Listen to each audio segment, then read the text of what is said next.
6 p.m. Pakistan Standard Time. Assalamu alaikum. This is Radio Pakistan. The news read by Hassan Gilani. First, the headlines. Prime Minister has assured provision of all possible facilities to Chinese company for investment in mining sector of Pakistan. Shehbaz Sharif, in a message on the first International Markhor Day today, urged the people and international community to reaffirm their commitment to environmental conservation.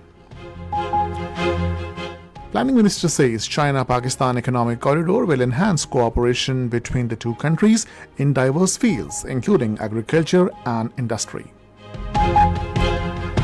Pakistan has rejected Indian Supreme Court's order upholding its earlier ruling regarding revocation of illegally occupied Jammu and Kashmir's special status. In Indian illegally occupied Jammu and Kashmir, BJP government has intensified security arrangements ahead of parliamentary elections in Rajouri constituency tomorrow. The second T20 of four-match series between Pakistan and England will be played at Birmingham tomorrow. And now the news in detail. Prime Minister Shehbaz Sharif has invited Chinese firm MCC Tongsin's resources to invest in mining sector of Pakistan and assured provision of all-out facilitation in this regard. The mining and mineral sector has been on the priority list of Special Investment Facilitation Council, and a significant headway has also been achieved in this sector. The Chinese company expressed keen interest in enhancing its investment in Pakistan and also briefed the Prime Minister about its plans for investment in the mining and minerals sector. The visit of the Chinese company to Pakistan is aimed at cementing ties between China and Pakistan and to assure that the government would ensure security of Chinese nationals working on different development projects.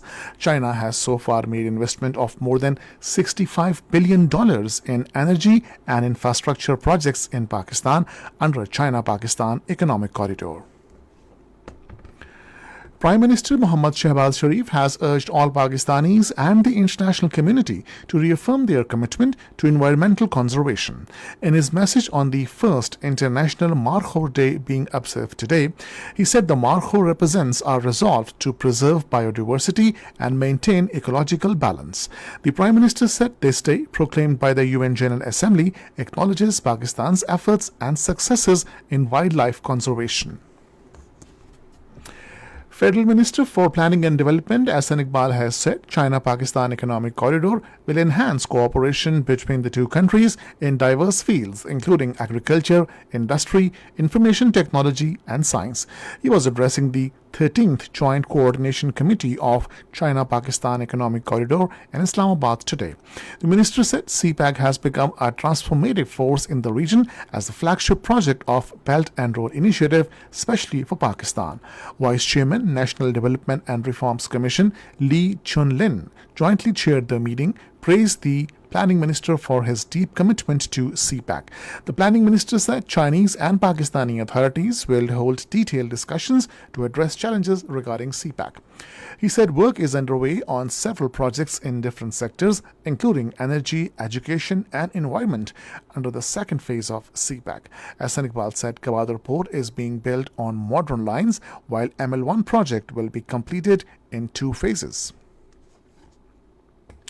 Sri Lanka has assured early release and repatriation of 43 Pakistani prisoners.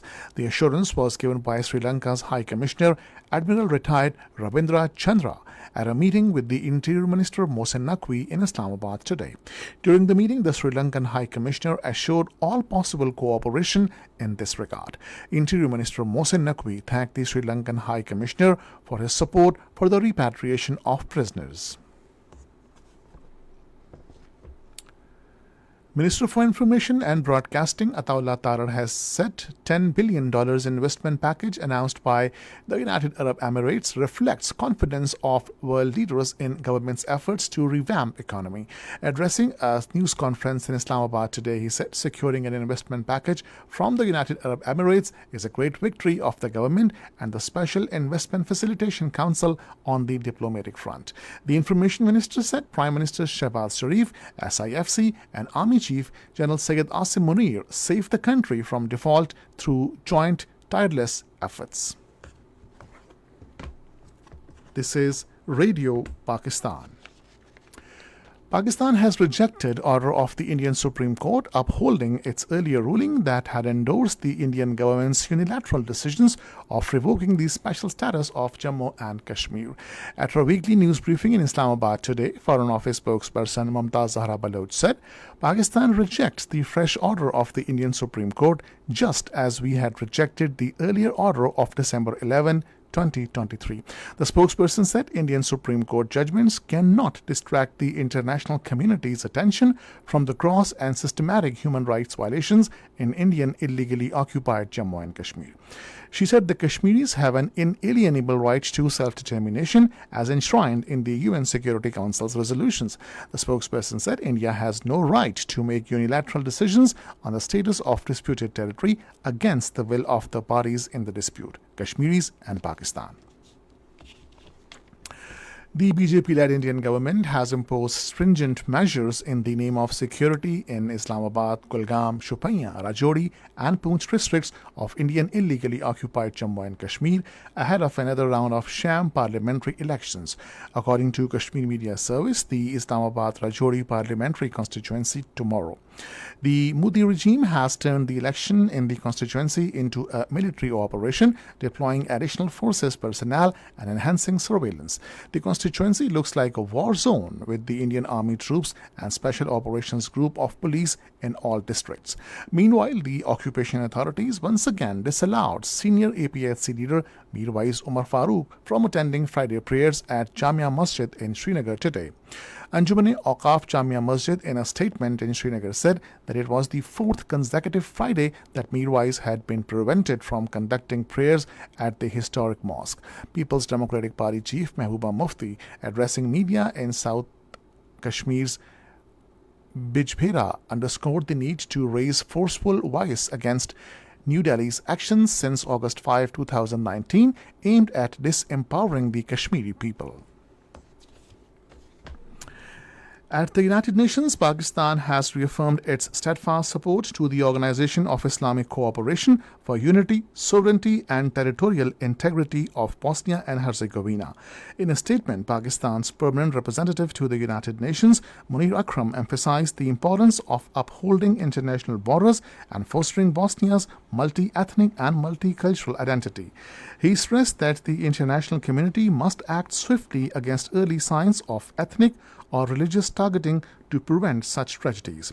Meanwhile, United Nations General Assembly has adopted a resolution designating July 11 as the International Day of Reflection and Commemoration of the 1995 genocide in Srebrenica. 84 countries, including Pakistan, voted in favor of the draft resolution, 19 opposed it, and 68 countries abstained from the voting. China today continued mock missile strikes and dispatched fighter jets carrying live missiles along with bombers in and around Taiwan Strait. State broadcaster CCTV said the bombers set up several attack formations in water east of Taiwan, carrying out mock attacks in coordination with the naval vessels.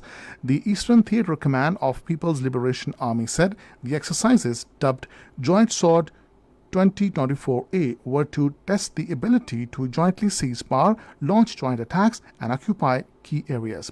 Defense Ministry spokesperson Wao Quinn said this action is completely reasonable, legal, and necessary to combat the arrogance of Taiwan independence and deter the interference and intervention of external forces.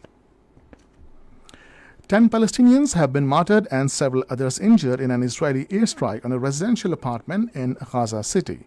Over 35,800 Palestinians have been martyred and more than 80,000 wounded in Israeli attacks on Gaza since October 7 last year. The second T20 of four-match series between Pakistan and England will be played at Birmingham tomorrow. The match will start at 6:30 p.m. Pakistan Standard Time. The first match was abandoned due to rain in Leeds.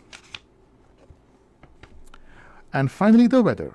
Heat wave conditions are likely to prevail over most plain areas of the country during the next 12 hours. Isolated rain with thunderstorm is expected in Upper Khyber Pakhtunkhwa, Gilgit-Baltistan, Kashmir, and adjoining areas. And now the headlines once again. Planning Minister has assured provision of all possible facilities to Chinese company for investment in mining sector of Pakistan. Planning Minister says China-Pakistan Economic Corridor will enhance cooperation between the two countries in diverse fields, including agriculture and industry. Pakistan has rejected Indian Supreme Court's order upholding its earlier ruling regarding revocation of illegally occupied Jammu and Kashmir status. And that is the end of the news. For more news and analysis, log on to our website radio.gov.pk and also watch live video streaming of our bulletins on the link facebook.com/Radio Pakistan News Official.